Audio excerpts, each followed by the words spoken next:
Amém. Jesus, pão da vida, Jesus, luz do mundo, príncipe da paz, príncipe da paz, maravilhoso conselheiro, fonte de eternidade e amor, Jesus, Deus Emanuel, Jesus, Santo dos santos, árvore da vida, rio que brota do trono de Deus, alegria profunda no meu coração, Jesus, pão da vida, Jesus, luz do mundo, príncipe da paz, aleluia, príncipe da paz, maravilhoso conselheiro, fonte de eternidade e amor, Jesus,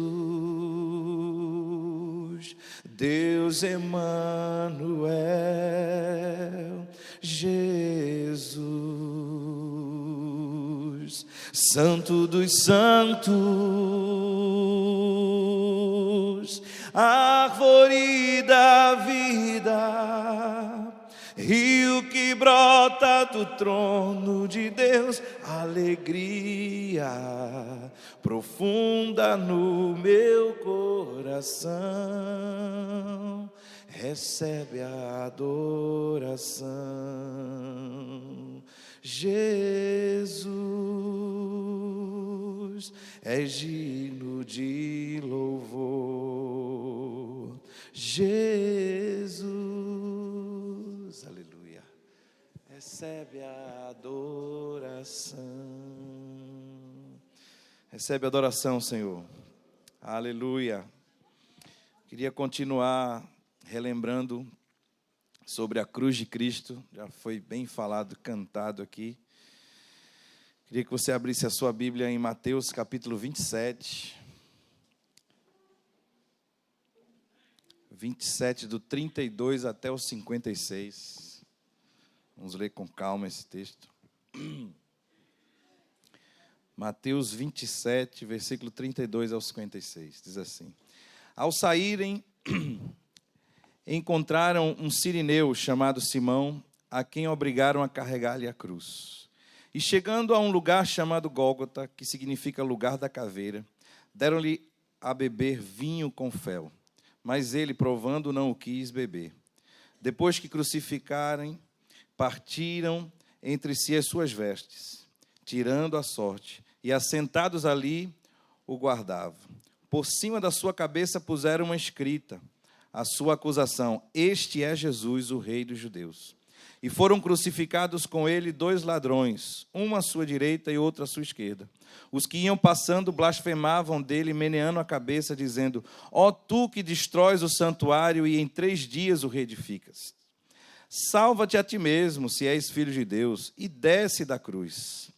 De igual modo, os principais sacerdotes, com os escribas e os anciãos, escarnecendo, diziam: Salvou os outros, e a si mesmo não pode salvar-se. É rei de Israel, desça da cruz, e creremos nele. Confiou em Deus, pois venha livrá-lo agora, se de fato lhe quer bem, porque disse: sou filho de Deus. E os mesmos impropérios que lhe diziam também os ladrões que haviam sido crucificados com ele. Desde a hora 6ª até a hora 9ª, houve trevas sobre toda a terra. Por volta da hora 9ª, clamou Jesus em alta voz, dizendo: Eli, Eli, lama sabachthani, que quer dizer, Deus meu, por que me desamparaste? E alguns dos que ali estavam ouvindo isto diziam, ele chama por Elias. E logo um deles correu a buscar uma esponja, e tendo embebedido com vinagre e colocado na ponta de um caniço, deu-lhe de beber. Os outros, porém, diziam, deixa, vejamos se Elias vem salvá-lo. E Jesus, clamando outra vez, com grande voz, entregou o Espírito. Eis que o véu do santuário se rasgou em duas partes, de alto a baixo. Tremeu a terra, fenderam-se as rochas, abriram-se os sepulcros, e muitos os corpos dos santos que dormiam ressuscitaram. E saindo dos sepulcros, depois da ressurreição de Jesus, entraram na cidade santa e apareceram a muitos. O centurião e os que com ele guardavam a Jesus, vendo o terremoto e tudo o que passava, ficaram possuídos de grande temor e disseram, verdadeiramente, este era Filho de Deus. Estavam ali muitas mulheres observando de longe, eram as que vinham seguindo a Jesus desde a Galileia para o servirem. Entre elas estavam Maria Madalena, Maria, mãe de Tiago e de José, e a mulher de Zebedeu. Aleluia, Senhor, fala conosco essa tarde através da Tua palavra, Senhor. Queremos estar desprendidos essa tarde de qualquer conhecimento humano, mas de sermos edificados pela Tua palavra, Jesus. Aleluia. Sei que já lemos isso várias vezes, irmãos, e eu queria relembrar alguns relatos citados aqui nesse texto que aconteceu nesse dia. Primeiramente, Jesus foi crucificado pela manhã. Amém ou não amém? Amém? O céu escureceu e houve trevas. Foram 3 horas sem sol. Imagina que dia diferente, né? Imagina você estar aqui em Olinda e de repente 3 horas sem sol. Jesus entrega o seu espírito e o véu do templo se rasgou de cima a baixo. Esse véu não era qualquer véu. Esse véu tinha 14 centímetros de espessura. Imagina, uma coisa de 14 centímetros de espessura se rasgar de cima a baixo. É algo normal, não? Houve um terremoto, rochas se partiram. Estes foram os relatos humanos daquela época. Mas eu queria lembrar, nessa tarde, essa é a minha proposta, quando eu estava buscando o Senhor, algumas coisas que as pessoas talvez não puderam ver e entender naquele momento. O que realmente aconteceu na crucificação de Jesus? Na ótica de Deus, o que estava acontecendo naquele momento? Em 1 Samuel, ele não nos fala da crucificação, mas fala mais ou menos de como Deus vê as coisas. Você pode abrir também 1 Samuel, capítulo 16, versículo 7, Samuel 16, 7, que diz assim, porém o Senhor disse a Samuel, não atentes para a sua aparência nem para a sua altura, porque o rejeitei. Porque o Senhor não vê como vê o homem. O homem vê o exterior, porém o Senhor, o coração. O que viu o Senhor naquele dia da crucificação de Jesus? O que é que aconteceu no mundo espiritual naquele momento? Hoje a gente sabe, de tanto ler a palavra, mas naquele dia, será que aquelas pessoas conseguiram enxergar? E o que foi que aconteceu? Deus pode olhar o que está acontecendo de uma forma que nenhum olho humano pode ver. Deus é Espírito. Ele pode ver o invisível aos nossos olhos. Você pode dizer para quem está do seu lado? Diga, Deus é Espírito. Ele pode ver o que é invisível aos nossos olhos. Então, irmãos, Deus viu na morte de seu filho na cruz o que nenhum romano pôde ver naquele dia. No Antigo Testamento, muitos anos atrás da morte de Jesus, no livro de Isaías, você já pode ir abrindo aí, guiado pelo Espírito Santo, ele escreveu sobre alguém que viria a ser o Messias. Em Isaías capítulo 53, versículo 4. Isaías 53, 4 até o versículo 6. Diz assim, ó. Certamente ele tomou sobre si as nossas enfermidades e as nossas dores levou sobre si. E nós o reputávamos por aflito, ferido de Deus e oprimido. Mas ele foi transpassado pelas nossas transgressões e moído pelas nossas iniquidades. O castigo que nos traz a paz estava sobre ele, e pelas suas pisaduras fomos sarados. Todos nós andávamos desgarrados como ovelhas, cada um se desviava pelo caminho, mas o Senhor fez cair sobre ele a iniquidade de nós todos. Ele foi oprimido e humilhado, mas não abriu a boca. Como o cordeiro foi levado ao matadouro, e como ovelha muda perante os seus tosquiadores, ele não abriu a boca. O que é que acontecia na cruz naquele momento? Jesus estava sendo ferido por nossas rebeliões. Sei que vamos falar aqui, muitos de nós já ouvimos várias e várias vezes, mas desprenda seu coração. Amém? Abra seu coração. Jesus estava sendo ferido por nossas rebeliões e moído pelos nossos pecados. Se alguém perguntasse a um romano naquele dia, daquela época, eles não poderiam entender o que estava acontecendo.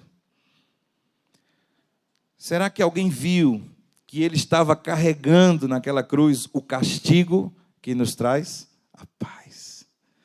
Será que alguém naquele dia, naquele momento, viu que por suas pisaduras nós fomos sarados e que o Senhor fez cair sobre Jesus a iniquidade de todos nós? Na cruz, Jesus estava levando o pecado de todos aqui. O meu, o seu, o nosso pecado. O pecado dos teus parentes. O pecado daqueles que estão nas prisões. O pecado daquele rapaz que pulou o muro da creche, que matou aquelas crianças. Jesus derramou o seu sangue por todos os pecados. Isto é a palavra de Deus. Amém? E sabe outra coisa? O que eles não viram? Lá em 2 Coríntios 5:21, 2 Coríntios 5:21 diz: aquele que não conheceu o pecado, ele o fez pecado por nós, para que nele fôssemos feitos justiça de Deus. No momento em que foi colocado todo o pecado da humanidade sobre Jesus, você e eu estávamos sendo justiça nele. Deus nos declarava justos naquele momento. Somos injustos por causa do pecado, mas quando o pecado sai de nossas vidas e vai sobre Jesus, Deus nos faz outra vez o quê? Justos. Aleluia! Este é o verdadeiro significado da cruz. Por isso essa cruz é tão especial para nós. O objetivo de Jesus era estabelecer o reino de Deus nessa terra. O objetivo dele era fazer a vontade do Pai nessa terra. E o diabo sabia que a cruz era o seu fim. Por isso, Satanás sempre propôs a Jesus uma segunda opção. É nisso que eu queria frisar aqui nesse momento. Eu vou citar aqui 3 tentativas de dar a Jesus uma segunda opção, para que ele não fosse para a cruz. A primeira tentativa, Mateus capítulo 4, versículo 8. Mateus 4, 8 diz assim: levou ainda o diabo a um monte muito alto, mostrou-lhe todos os reinos do mundo e a glória deles, e lhe disse: tudo isto te darei, se prostrado me adorares. Então Jesus lhe ordenou: retira-te, Satanás, porque está escrito: ao Senhor teu Deus adorarás, e só a ele darás culto. Com isso deixou o diabo, e eis que vieram anjos e o serviram. O diabo aqui oferece a Jesus todos os reinos da terra de bandeja, com uma condição: que ele não fosse para a cruz. O diabo aqui ofereceu um reino sem cruz. E hoje em dia, essa oferta ainda é feita de diferentes maneiras. Um reino, com aspas bem grandes, sem cruz. É o famoso: me ajuda, me abençoa, me dá, mas não me governa. Vou repetir. Me ajuda, me abençoa, me dá, governa. Não. Um reino sem cruz. Cada um é dono do seu tempo. Cada um é dono da sua agenda. Cada um é dono dos seus bens. Cada um é dono do que bem quiser. Num reino sem cruz, a minha felicidade é mais importante que guardar os mandamentos e as direções dadas pelo Senhor. Portanto, meus queridos irmãos, essa é uma palavra para mim e para você. Sempre existirá um convite para fugir da cruz. Queria citar aqui uma segunda tentativa de Satanás. Aqui nós vemos outra vez surgir uma segunda opção para Jesus não ir à cruz. Está lá em Mateus capítulo 16. Mateus capítulo 16, versículo 13. Até o 23. Mas vós, continuou ele, quem dizeis que eu sou? Respondendo Simão Pedro, disse, tu és o Cristo, o Filho do Deus vivo. Então Jesus lhe afirmou, bem-aventurado és, Simão Barjonas, porque não foi carne e sangue que te revelaram, mas meu Pai que está nos céus. Também eu te digo que tu és Pedro, e sobre esta pedra edificarei a minha igreja, e as portas do inferno não prevalecerão contra ela. Dar-te-ei as chaves do reino dos céus. O que ligares na terra será ligado nos céus, e o que desligares na terra terá sido desligado nos céus. Então advertiu os discípulos de que ninguém dissessem ser ele o Cristo. Aí continuando o texto. Desde esse tempo, começou Jesus a mostrar a seus discípulos que lhe era necessário seguir para Jerusalém e sofrer muitas coisas dos anciãos, dos principais sacerdotes e dos escribas, ser morto e ressuscitado ao terceiro dia. E Pedro, chamando-o à parte, começou a reprová-lo, dizendo, tem compaixão de ti, Senhor. Isso de modo algum te acontecerá. Mas Jesus, voltando-se, disse a Pedro, arreda, Satanás. Aqui nós vemos dois momentos nesse texto. Pedro disse, tem compaixão de ti. Mas antes, momentos antes, Jesus havia felicitado a Pedro. Bem-aventurado és, pela revelação de Deus. Não foi carne, não foi sangue, mas o próprio Deus que te revelou. Mas quando Jesus começou a dizer que ele ia morrer, que ele ia ser morto, que ele ia ressuscitar, Pedro lhe apresenta o quê? Uma segunda opção. O homem que havia tido uma revelação de Jesus, agora ele foi usado em suas palavras, quando ele disse, tem compaixão de ti. Quem estava por trás dessas palavras? Quem teria induzido Pedro a dizer isso? Isso não veio de Deus. Por isso Jesus responde, arreda, Satanás. Mais uma tentativa de Satanás, para que Jesus não fosse para a cruz. Aqui a gente vê Cristo sim, Messias sim, reino sim, cruz não. Pedro queria Cristo, o Messias, um reino, mas não a cruz. E por isso Jesus disse, arreda, Satanás. Reino sem cruz não é reino, irmãos. Reino sem cruz é olhar como todo ser humano olha. Terceira tentativa. A última tentativa de Satanás para parar Jesus foi no momento da crucificação. Isso está lá em Mateus capítulo 27, versículo 38.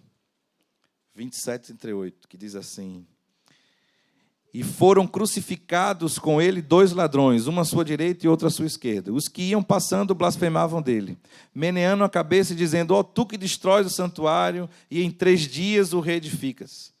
Salva-te a ti mesmo, se és filho de Deus, desce da cruz. De igual modo, os principais sacerdotes com os escribas e anciãos, escarnecendo, diziam: salvou os outros e a si mesmo não pode salvar-se. É rei de Israel, desça da cruz e creremos nele. A segunda opção foi lançada pelos homens. Desce da cruz, Jesus. Tira os cravos. Imagina que coisa no cinema, né? Jesus na cruz, aí tirava os cravos. Fazia aquela coisa assim. Aí descia, todo mundo ia ficar, uau! Mas não ia ter cruz. Claro que Jesus poderia fazer isso. Claro que Jesus poderia descer da cruz. Claro que Jesus poderia fazer o que ele bem entender naquele momento. Mas Satanás ali estava tentando mais uma vez deter a obra de Deus. No reino de Deus, a cruz é central. Ocupa o centro. É impossível estar no reino de Deus sem ter a cruz presente. Não há reino sem cruz. Não há Senhor. Aquele nomezinho, Quírios, que a gente já ouviu várias vezes, né? Sem cruz. E eu queria citar, essa é uma palavra muito simples, alguns exemplos onde a cruz deve estar na nossa vida. Onde deve estar presente a cruz na nossa vida. Existem várias, né? Mas eu queria citar alguns. Primeiro, a cruz deve estar presente nas nossas orações. Amém? Nós não entramos diante do trono, mas Jojó, mas a gente sabe disso, eu sei, mas a gente precisa escutar de novo. Nós não entramos diante do trono de Deus por nossas orações bonitas, voz assim. Nem porque você chorou, porque caiu uma lágrima. Nós não entramos diante do trono de Deus porque tem uma canção bonita e que emociona. Nós não entramos diante do trono de Deus pelo choro que eu possa fazer, porque eu me babo todinho e cai catarro e cai tudo.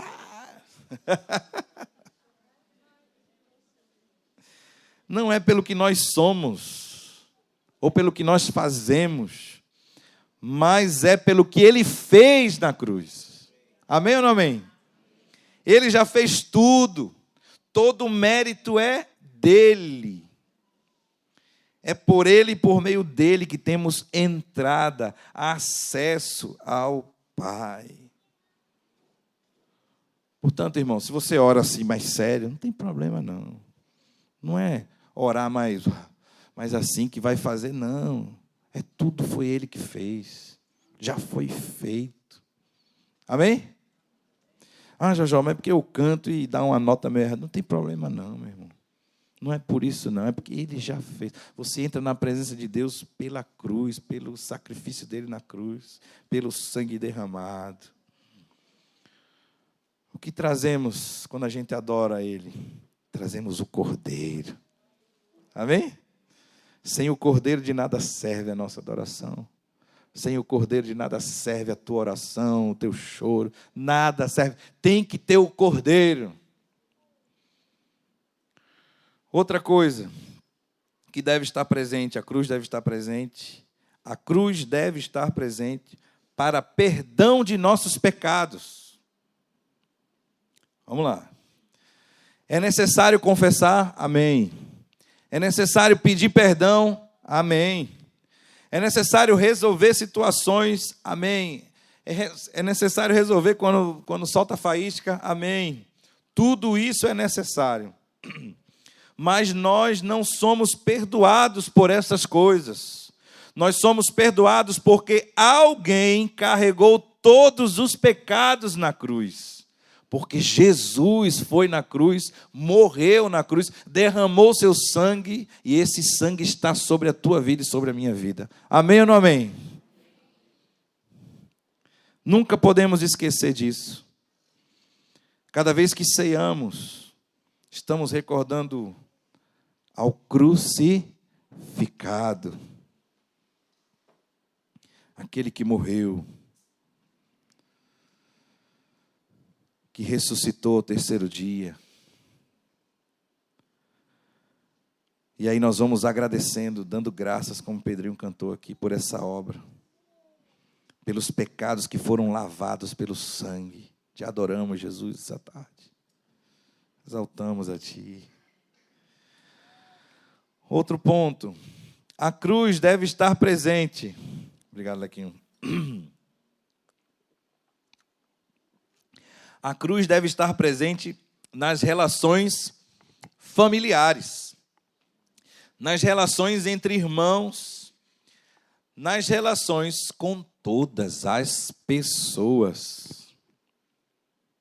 Se não tomamos a cruz, ficamos sozinhos, ficamos isolados, ficamos chateados com muita gente. Se a gente não tomar a cruz, sabe o que é que acontece? Fica como se fosse um caminho, cheio de relações mortas. Eu me lembro quando eu era criança e que eu viajava com os meus pais, é uma lembrança infantil minha, e dava até um medo assim.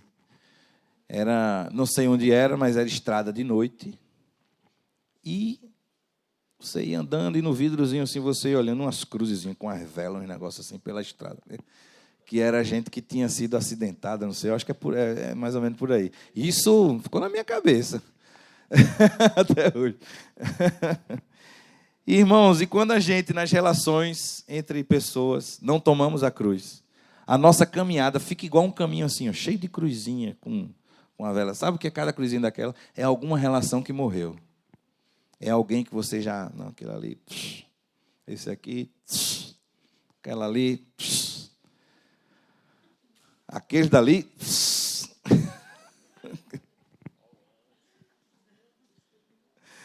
Se você quer ter amigos, deseja conservar amigos, você necessita de cruz. Sem cruz, vai tudo morrer, vai tudo se apagar. E aí você vai ficar isolado. Você quer ter paz na sua casa? Precisa de cruz. Vamos dizer mais alto? Você quer ter paz na sua casa? Você precisa de cruz. Amém. É fácil? Não. Se você deseja ter um bom relacionamento com os irmãos, você precisa de cruz. Não de bons argumentos. Isso é para os advogados, nada contra os advogados, viu, irmãos? Porque o argumentador, veja que coisa interessante, o argumentador ganha a disputa, irmãos. Ganha com as palavras, ganha com os tratos, mas perde o amigo. Perde. Somente com a cruz, com o sangue de Jesus. Eu abrindo mão de Jesus, vou tomar minha cruz hoje aqui. Vou abrir mão, vou perder. Vou ser o segundo. Amém? Outro ponto. Amém. A cruz deve estar presente para servir ao Senhor. Não existe obra sem cruz. É impossível fazer a obra do Senhor sem cruz. Existem coisas que a gente tem que deixar, outras que tem que morrer, outras que tem que ficar para trás, virar a página e seguir adiante. Se a gente ficar sempre lembrando, mas por que aconteceu, não sei o quê, porque isso aqui, porque foi daquele... Paralisou, fica parado. Não dá nenhum passo para frente. Porque ficou travado naquilo. Mas quando vem a cruz, o sangue derramado, tudo vai sendo apagado, tudo vai sendo limpado, tudo vai ficando para trás. Aleluia. Não há obra sem sacrifício, não há obra sem lágrimas. A obra é sacrifício para que o reino de Deus vá adiante. Quem quer cooperar com esse reino, amém? Aleluia, Senhor. Já estou terminando, viu, irmãos? Pequena palavra. A cruz deve estar presente, número 5. Quando não entendemos o momento em que estamos passando. Quem aqui já estava tranquilo na sua vida e de repente deu uma virada de chave assim? Tipo aquela pessoa que leva um telefone e fica meio sem saber onde é a frente, onde é atrás, onde é direita, onde é esquerda, né? Não sei se aconteceu com você, não sei se é só comigo. Quem me atropelou? Quem foi que foi isso que aconteceu comigo? E a pessoa assim fica desnorteado, né, Paulo? Exatamente. A cruz deve estar presente nesse momento, que a gente não está meio perdido, não sabe o que foi que aconteceu. O que é que a gente faz quando a dor aparece? Quantas pessoas passam por dores, né? Sofrimento, orações não contestadas. Para o camarada, a irmãzinha ora todo dia, mas Deus não fala. Cruz. Com as injustiças. O que é que a gente faz? Só há um lugar onde podemos levar essas interrogações. Aos pés da cruz. Aos pés da cruz existe sangue derramado. Toda situação difícil fica coberta pelo sangue de Cristo. Amém? A cruz é o único lugar onde podemos depositar toda dificuldade, toda pergunta que não é respondida. E ao seu tempo, do jeito dele, haverá ressurreição. Quem crê nisso? Agora, essa ressurreição vem dele do jeito dele. Que às vezes a gente quer a resposta que eu quero, né? Mas na maioria das vezes não é a resposta que eu quero. Mas quando passam alguns anos que você, olha para aquela época, você diz, rapaz, eu tinha que passar por aquilo mesmo. Eu precisava passar por aquilo. Sexta e última, eu queria chamar Pedrão. Pedrão da voz forte. A cruz deve estar presente para alcançar crescimento. Quem quer crescer aqui no reino? Amém, irmãos? Não há crescimento espiritual sem cruz. A única maneira de crescer em Deus é abraçando a cruz. E como é que a gente sabe se a gente está crescendo? Colocando alguns termômetros. Eu acho que eu já falei isso aqui. Termômetro, imagina você com um termômetro assim, esse aqui é o queixômetro. Vamos ver essa semana como está o meu nível de queixometria. Outros termômetros, reclamômetro. Vamos ver essa semana como está o meu nível de reclamação.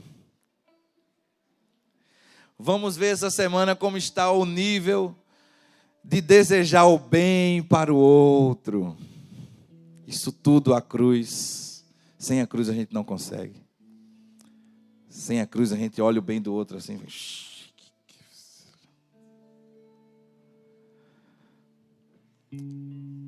Com a cruz eu me alegro com a prosperidade do outro. Sem a cruz você vê a prosperidade do outro e começa a colocar defeito. Não é assim como tu faz? Alguém prospera, o camarada esse jeito aqui, porque chega, coça o ouvido. Mas com sangue derramado é tudo diferente. Você se contenta com o que Deus tem te dado. Você levanta ações de graças. Você se alegra com a prosperidade do outro. É um coração completamente diferente. Porque a cruz, você está tomando a sua cruz, o sangue derramado. Aleluia, Senhor. Bendito seja, Senhor, pela cruz. Bendita a cruz, a ponte que nos une com o Pai e que une a todos nós, Senhor. Bendita a cruz, onde encontramos santificação, Senhor Jesus. Tudo é possível, Senhor, pela obra da cruz. Te glorificamos, Jesus. Tu que pisaste na cabeça de Satanás, que o derrotaste para sempre. Te adoramos essa noite, Senhor. Exaltamos a Ti. Tu que subiste nessa cruz. Não saiu nenhuma palavra da Tua boca. Ficaste calado, Senhor. Obediente até a morte, morte de cruz. Te exaltamos, Senhor Jesus, pela Tua obra na cruz redentora. Pelo Teu sangue que nos cobre, Senhor, essa noite. Te exaltamos, Senhor Jesus, porque hoje nós temos vida pela Tua obra na cruz. Te damos glória, honra, majestade. Exaltamos a Ti, Senhor Jesus. Exaltamos a Ti porque essa cruz está vazia. Aquela cruz daquele dia ficou vazia porque Tu ressuscitaste, Senhor, ao terceiro dia. Rompeste os grilhões da morte. Oh, Senhor Jesus. Sobre si, para dar vida aos que se encontram numa condição de morte. Vou ler mais uma vez. A cruz é o condicionante para dar vida aos que se encontram numa condição de morte.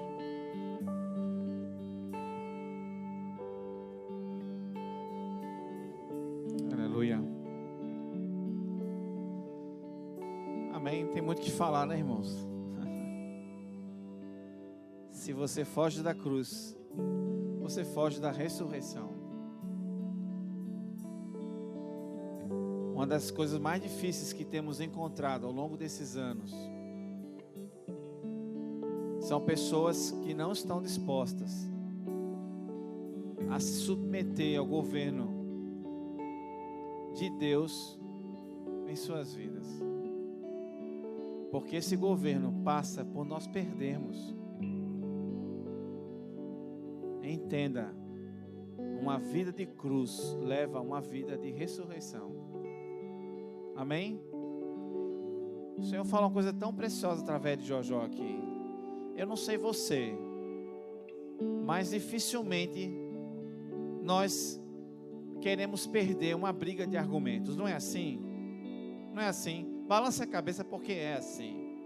Todos nós somos iguais. Mas a Bíblia fala para sofrermos o dano. Perca. Esse é o caminho da cruz, é o caminho de Cristo. Tem uma música antiga, Pedro, para, senão eu vou me enrolar aqui no tom, que diz assim, eu não sou esses irmãos que têm um dom, né? Eu tenho um dom de nada desse negócio da música. Antigamente eu ministrava, mas só por misericórdia. Que diz assim, que eu amo a mensagem da cruz. Ei, tu tá vendo, não digo? Vem cá. Vem cá, Gi. Toda a gente tem voz bonita. Tô babando. Eu a vou, João, proclamar. Veja, preste atenção. Olha o que a música diz. Vem cá, João. Eu também minha cruz. Canta aqui, João, com a gente. É por uma coroa. Canta aqui, João. Guto, libera ali. Vamos de novo. Sim, eu amo a mensagem da cruz.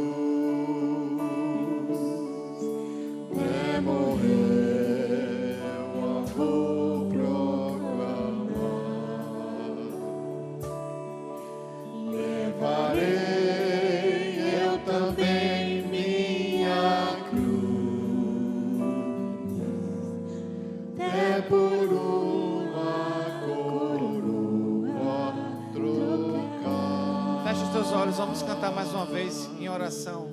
Sim, eu amo a mensagem Ó Senhor Jesus. da cruz. Sim, Senhor.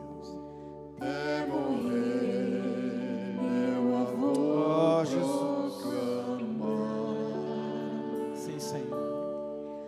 Levarei eu também minha cruz,